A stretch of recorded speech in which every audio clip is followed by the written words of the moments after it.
Mick. Nice to see you again, buddy. Same here. How you going?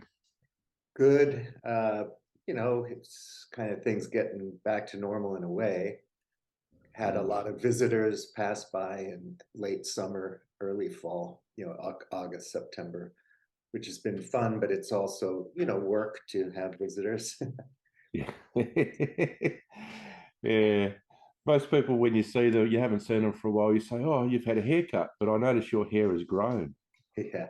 Well, it was really long for a while. And then I was in Lisbon with my friend, and he and I went and got a haircut. So it wasn't the best haircut, but yeah. So things are good, and you? Yeah, busy, and we've had a fair bit of rain in the southeast of Australia, all of the east of Australia, in recent weeks, and it's been Victoria's turn over the last 48 hours, and so we've got lots of flood water around us. And I'm not too bad where I live, but there's Melbourne and the sort of northern area and to the west. Some people are having a pretty tough time of it at the moment. So, but we're in for a wet summer, so there's going to be more of it. Right. There you go.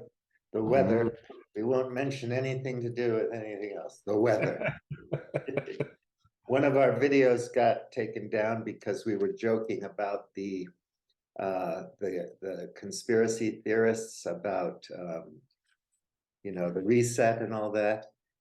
And in passing, I mentioned a shot, but I was just joking. It was total irony. And I just got a notice today that they took it down, and I said, I don't think that's fair. It was a joke. And you look at the context, but I don't know how the YouTube thing works, but it's funny, really funny. I just think it's so absurd, the whole internet and the way they're trying to police things. I don't know. Anyway, that's not the point of this conversation, so I'll drop it there. Yeah. I think we're about to get into something that might get you dropped again. But so I sent you that article because I thought it was kind of interesting, because I've been trying to talk to a friend of mine about something we jokingly refer to as evangelicalism. And that's particularly to do with Americans who are like prosperity gospel types, or people who believe that Jesus loves them a whole lot more than he loves anybody else. Like, Jesus really loves me. I mean, he and I are tight, kind of thing. Yeah. And so, but in reality, I've been watching the Ukraine-Russo war, or whatever you want to call it, as we do, because you can't avoid it. And,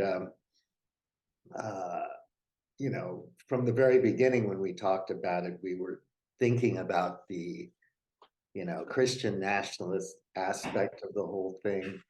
And, how leaders will graft their brand onto religion to try to make it more, give it more gravitas. And, it's like, so this is called The Spiritual Lessons of a Christian Nationalist Military Defeat, and I sent you the article. And the beginning of it is just about how the tides have turned in the war a bit and all that kind of stuff. And they talk a little bit about Vlad kind of using the church after he got to power. And the one thing that was interesting in that bit was that, Europe is very secular. Even though we have churches in every single village, there's not a lot of church attendance. That's gone way down. Yeah. And people are very secular. They're scientifically literate. They're literate people, educated people, and so on. And he said something in that article from some source that only 17% of Orthodox Christians in Russia attend church, right? But everybody identifies as Orthodox Christian. Yeah. So it's like, yeah, I identify with it, but I don't practice. Don't ask me to take up my cross or anything, or feed the poor, or forgive anybody, kind of thing. I think it's like the cultural Jew or the cultural Catholic. they're not practicing religiously, but they're culturally aligned. And I think it was last year we had our census here in Australia, and there's a bit of a advertising campaign from secularists and others saying, look, if when they ask the question, what is your religion? If you don't go to church and you don't practice a religion, then please say none. Don't say Catholic because you were baptized 52 years ago as a Catholic and then never been to church since. And it's not just to sort of say, oh, look, there's not that many religious people, but it's also a chance to actually, for people to actually say what they are in their heart and their mind, rather than I'm Catholic because I was born, and raised in that sort of thing. So, and I think that there's that sort of movement been across the world now where people have been encouraged to say, are you actually a practicing whatever? Do you go to church? Because the Catholic Church can boast billions of members simply by going through the records and saying, well, this is how many baptisms we've done over the last 100 years. But how many of those actually go to church? And then of the ones that do go to church, they're committed. If you're a Muslim or a Jew or a Christian, Hindu, whatever, and you are going to church, then you obviously want to proclaim that you are a churchgoer and that you are a practicing, member of that faith. And that's why I think the records these days are starting to get quite accurate, because people are willing to be more open, one way or the other, with what they believe. Yeah, when I talk to people about, religion or philosophy or anything like that, do you read Thomas Aquinas? Have you actually read the Bible? What do you know about literary criticism, about biblical criticism, about historicity of the period, and what scholars discuss about whether or not, it's a historically accurate picture, or there's any evidence for whatever, which is fine. I mean, it just seems to me that even people who go to church don't really know that much about theology. So, that Jay Dyer has a whole channel where he talks about conspiracies and he talks about the Orthodox Church, and he's a serious scholar. I mean, he is a scholar and a philosophy, major. I don't know what his credentials are there, but it's obvious he's read a lot in philosophy and in the Orthodox Church, and he has a lot to say about that, which is fine. I don't mind any of that. I mean, but most people just don't, even if they say they're a practicing Catholic or Buddhist or a Zen guy or whatever, they're not really in the weeds with it. It's just they inherited it from their parents or their culture, or maybe they did have a transition from one thing to another at some point in life for various reasons. Seems to me like people who go from being a Christian to a Buddhist, or go from being a Hindu to a Christian or whatever, are a little bit more committed to the second choice of religion, because obviously they had to do some studying to figure out the difference. And I like cross-culturalism, so I like looking at, how people think and feel across cultures and how they're different that way. And that's interesting. So, yeah, I just don't know. People, say they're interested in something, but they haven't read on it. They haven't really thought about it deeply, and they don't really, care. That's why I say evangelicalism. It's really more about, what it could do for me, how it could make me feel, and all that kind of stuff. And a lot of people attend churches because they love the community. They just love having that community, which is great. And they don't really think about things theologically in a deep way, which is fine. I really don't care how deep or how shallow your thing is. But in this article, the thing that I really thought was interesting he has these 3 points. One is power corrupts. Yeah. And I've been working on a project with Burnham talking about the suicide of the West and the Machiavellians. And I really want to do that, but it's a bit of a project. But, you know, the West has been committing suicide for as long as we've had the term the West or Western civilization. And people don't know how young nation states are, right? They think they've been around since classical times, and that's not true.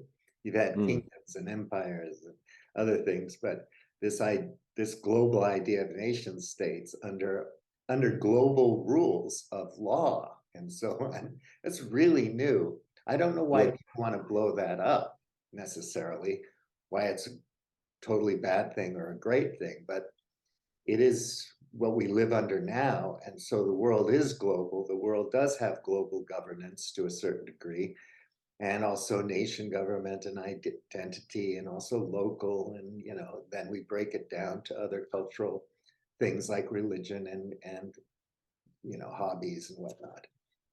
But yeah, power corrupts. So he has a little blurb on that. But the thing that really struck me that I like, and the other blurb is brutality isn't strength, which, you know, the bully is always acting tough, but, you know, they're not necessarily strong in any number of metrics by which you measure strength, which can also be emotional intelligence and focus and other things besides brute force, you know, being able to punch somebody's brains in.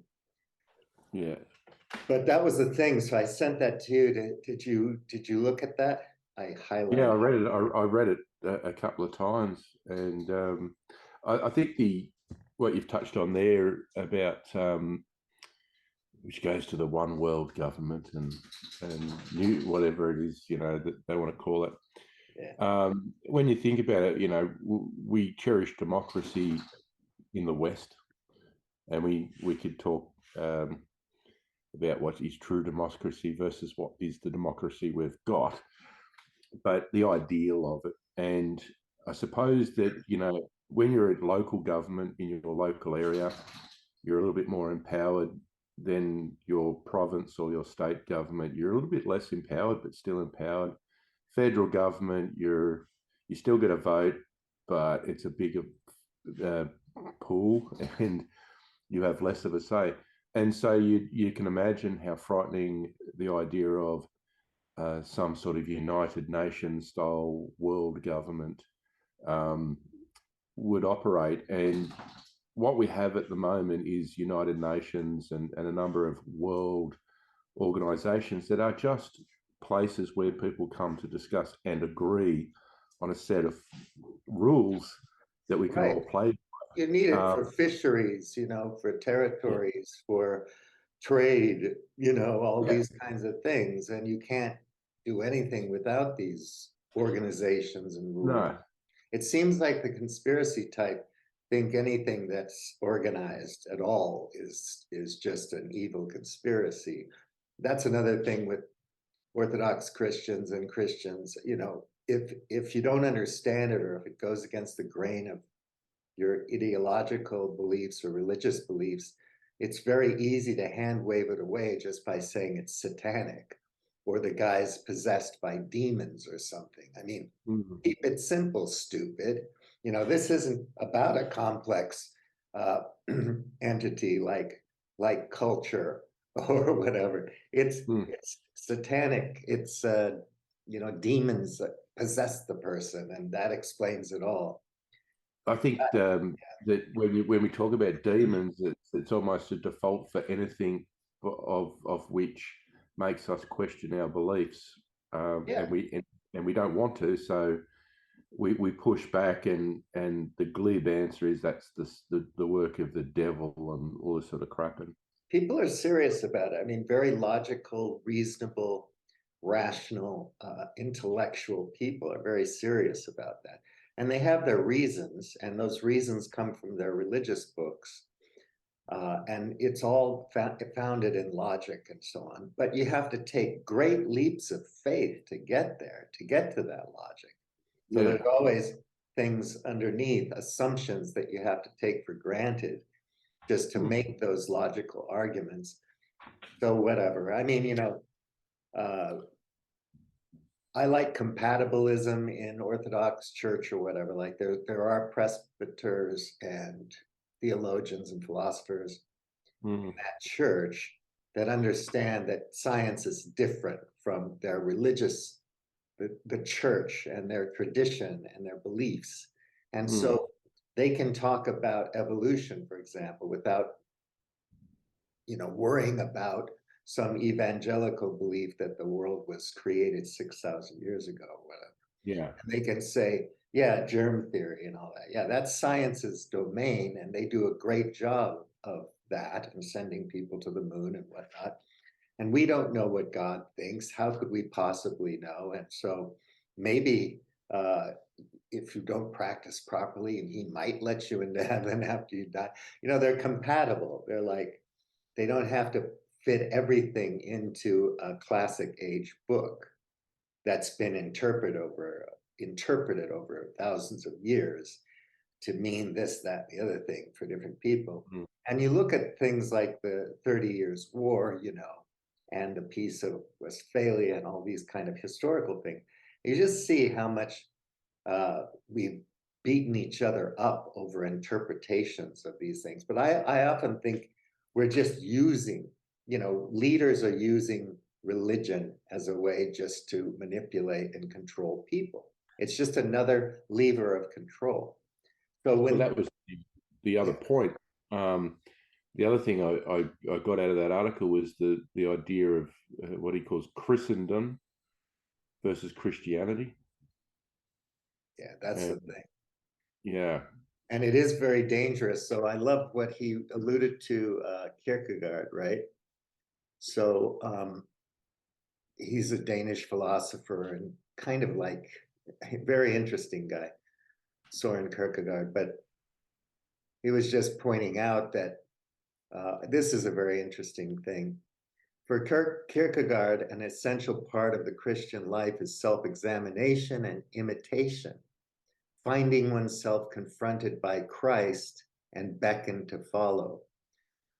But as Kierkegaard himself wrote, the imitation of Christ is really the point from which the human race shrinks. In that sense, he was profoundly pessimistic. If there is an emphasis on this point, imitating Christ, the stronger the emphasis, the fewer the Christians. So yeah. I've often said that to my friends. It's like, evangelicals, Stephen, you just don't have any idea how much Jesus loved me. I mean, he loved me so much, man. We're tight, he just, the love that I get from Jesus, and it's like, it's all about me, it's about my wealth and my happiness and my security and my faith and my getting into heaven. It's me. It does help them explain to themselves why they're lucky, and that starving child in Africa with the with the missing limb, God obviously doesn't love them as much. Yeah. I mean, the idea that you're gonna actually tithe like 90% of your salary to helping these poor downtrodden people is totally not going to happen. But I will give a lot of money to my pastor so he can have a private jet. Yeah, well, because he needs to have that private jet so he's not exposed to the demons of commercial flight. It's true too. That one guy said that. Yeah. So, so he was talking about the scaling down, this kind of thing where, and I believe this now in the States and other parts of the world where people are like defending Christendom. So Western civilization is a dog whistle for a white Christendom ethno-state, basically. Yeah. And so, because honestly, good luck defining Western civilization.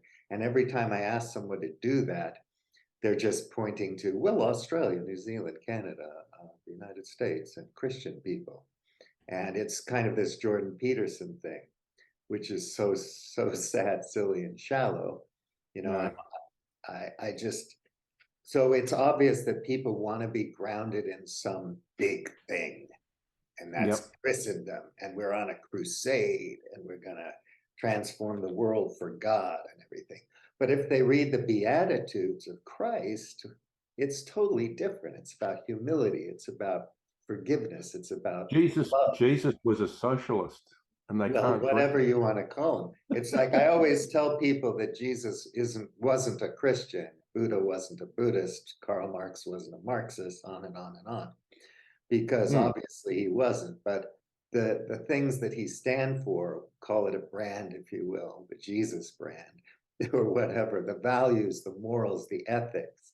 And that's what he gets into in this article. It's like, those things are gone. And what we have is this exciting thing where we're all, and it does blend into nationalism and all that kind of stuff. I mean, in the old days, people were illiterate and they had to fight because it was the only way they could eat, basically. And it was the only way they could get off the farm and have some other opportunity. But today, you know, you have to convince people in the United States, at least, to join up. And, you know, when they conscript people in Russia now, hundreds of thousands of people just flee the country because they don't want to be conscripted. And we have to remember that the United States had a draft during the Vietnam War, and a lot of us didn't want to be drafted. You know, we just didn't think that that war was just, and we didn't want any part of it. We were willing to go to Canada or some other place to escape the draft. You know, and we're so hypocritical. We think US, Australia doesn't have those things. Then you have all these authoritarian things that happen during disease outbreaks and whatnot. And you're like, none of us are perfect, right? But, No. but that's the thing about this, you know, he says Christendom doesn't just dilute Christianity, it can clash with it. Yeah. Some of Christianity's most famous martyrs were executed under the authority of corrupt Christendom. Even today, courageous and faithful Ukrainian Christians are on the front lines confronting Russian Christendom, and faithful American Christians are pouring humanitarian aid into Ukraine. Christendom isn't Christianity, and we should stop pretending it is. So I really that resonated with me. It did with me too, because, and I think that it makes important point, because there are many Christians who, whilst I am not myself a believer, they are good people and they truly believe, and they believe for the right reasons for them and what have you. And then you've got Christian nationalists who, in my book, are no different to jihadi Muslims. It's gone beyond. It's the next. It's a next step. It's where you're weaponizing religion for the purposes of other reasons, and I think that when you look at the United States, for instance, and there is a massive Christian nationalist population over there. Obviously, not all Christians are Christian nationalists, because they oppose the Christian nationalism as well. But Christian nationalism is this Christendom. It's that weaponized religion, and the scary thing about that is that the very people who act tough about Putin are the same people as Putin. And as that article points out, he's the ultimate Christian nationalist. Right. Which obviously isn't true. Right? I mean, he's just using it to bolster his brand. And that's what those movements do. And unfortunately, people get sucked into it, just like jihadi Muslims and things like that. And the problem is not Christians and Christian nationalists. In a way, well, the Christian nationalists are a problem. It's those in between who do nothing to, because they like to take advantage. They will take advantage of the progress, for want of a better expression, that the Christian nationalists make, because, you know, the Christian nationalists are fighting the good fight for the Lord and for their fellow Christians, and ordinary Christians, many see that they're getting benefits from that. Thinking Christians know that it's not true Christianity. It's not going to end well. Just like what we call moderate Muslims do not support jihad, they do not support ISIS. You know, because they know that that's not what it's about, and it's not going to end well, and it never does. Yeah, I think some people, I would call them more thoughtful and deeper, but that's my opinion, would interpret things in their books metaphorically and flexibly, and be able to be compatibilist about how they view it in the modern age and so on. You know, they have this thing now in Iran. You've read about the protests there because that woman died in custody. And, you know, when reactionaries, they, like in the Suicide of the West, they're talking about how we're all brainwashed because we grew up in this liberal, progressive world, and all we ever heard from day one, the minute we popped out of our mother's body, was liberal, progressive stuff. So we're all completely brainwashed. So, well, there have been a clash of ideas forever, and we tend to keep going in this progressive. I mean, you can argue about what progress is. Okay, it's a new iPhone. Okay, we're done. Or you can say, you know, abortion rights or other hot button issues are progress, you know, LGBTQ. And he also mentions in this article the woke mob, you know, and that's another great quote I got to go find, because he's talking about Steve Bannon and all these people, Tucker Carlson, who's saying, you know, Putin isn't woke. He never tried to call me a racist or fire me because I blah, blah, blah. So in their mind, and I'm talking about the entertainers and the people who want power and attention and influence and control. Yeah. They're using this idea of Western civilization and the woke mob and all this like it's a real deal, like it's a thing. And yes, it is a thing in a small world, in academia, in political discourse, where you're trying to poke your opponent in the eye and whatnot, labeling people, scapegoating people. But actually, you know, you look around, I mean, how many it's and thems and I identify as we do you meet on a daily basis? There just isn't a woke mob, right? Look, I might think it's a bit silly that someone wants to be called it. Yeah. But it doesn't affect me. It does not change my world one way or the other. And if that's what they want to be called as their, you know, whatever pronoun, it doesn't affect me. It really doesn't. But the people that carry on the most about it act like the world is coming to an end because they've asked to refer to someone as they.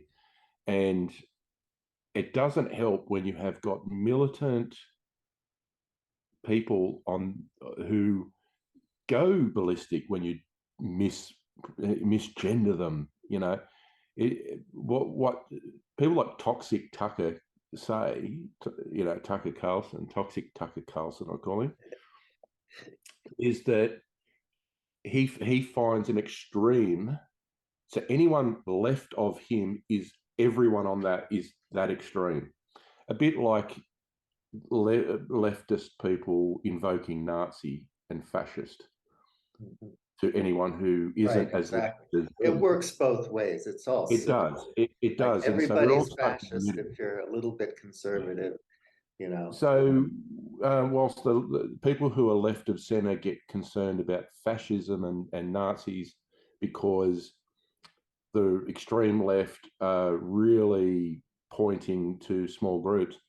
Well, Greta Thunberg is characterized as a, you know, being manipulated by green fascists. So, you know, you can use these labels in a weaponized, ridiculous way all the time, and they all do it. You know, like so Steve Bannon, I just want to say this. He said Putin ain't woke. He's anti-woke. And then Eric Prince, who's a mercenary, he said the Russian people still know which bathroom to use, So and then and Oh, for some reason that oh, resonates with people, golf clap. Yeah, Oh, exactly. very droll. Yeah, it's very smart. Well worth your education. But the reality is that it's straw manning and it's anti-truth. It's propaganda for, as you said, for their own power. So that, they're getting something out of it. We know every half-thinking person can see that people like Steve Bannon are frauds and grifters, but he's got his fandom, I Right. suppose, and Oh, he it's exploits huge. it. It's ridiculous. Putin's not woke. He is the 180 degrees, so he's the extreme opposite of He's a woke. He is he's a power dude. megalomaniac. He's a player. You could call him a dictator. You could call him authoritarian, whatever. You'd call him a mobster, and you'd probably be right in all those things. I don't think he's irrational. I don't think he's crazy or anything like that. No, And he's true. but it is. So I'll close with this because we're out of time because we don't pay Zoom. We're bad people. Well, we can So, go because it's only the two of us, I think.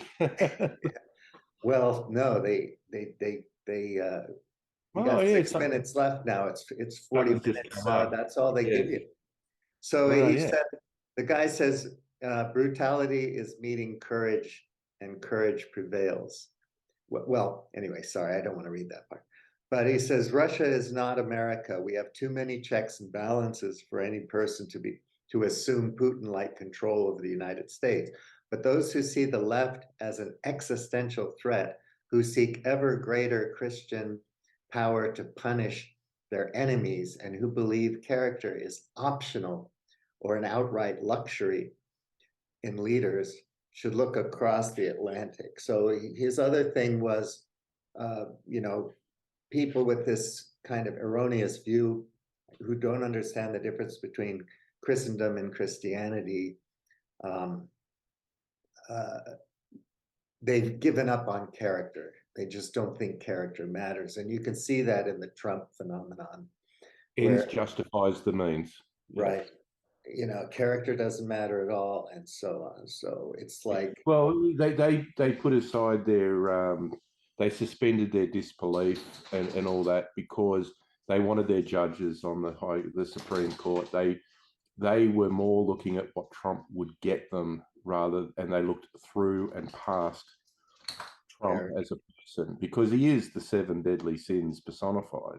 yeah, for sure. And everyone, but I asked people who were conservatives, it's not, I understand that you want to vote Republican, but why did you pre-select Trump? Don't say that you couldn't vote for Hillary or you couldn't vote for Biden, so you voted for Trump. Why did you pre-select Trump?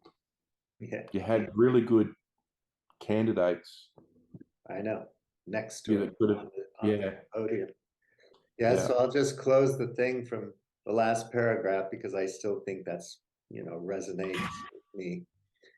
He says, fields of burning tanks, throngs of fleeing civilians, and shouts of holy war to listless crowds should remind us all that the health of the church is not rooted in the authority of the state.